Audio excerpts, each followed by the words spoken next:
আসসালামু আলাইকুম। গতকাল সরকারি গুম কমিশনের রিপোর্টে দেখা যায়, গুমের শিকার হয়ে যারা ফিরে আসেনি তাদের মধ্যে 68% বিএনপির এবং 22% জামাত শিবির। আর যারা ফিরে এসেছে তাদের মধ্যে 75% জামাত শিবির। অর্থাৎ যারা গুমের শিকার হয়ে ফিরে আসেনি তাদের সংখ্যা বিএনপির বেশি, জামাতের কম।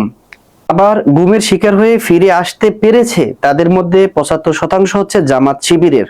অর্থাৎ এই সংখ্যাটা জামাত শিবিরের বেশি। অর্থাৎ গুমের শিকার হয়েও ফিরে আসতে পেরেছে, সেই সংখ্যাটা জামাতের বেশি।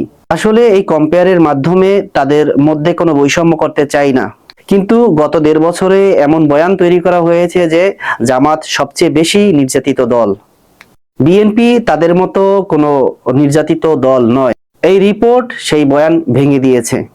কোনো ঝড় তুফান আসলে সবচেয়ে বড় আঘাত যেমন সবচেয়ে বড় গাছটির উপর পড়ে, তেমনি গত 17 বছরে সবচেয়ে বেশি হামলা মামলার শিকার হয়েছে বিএনপি এবং আওয়ামী লীগের বিরুদ্ধে সবচেয়ে বড় প্রতিরোধ বিএনপি গড়ে তুলেছে।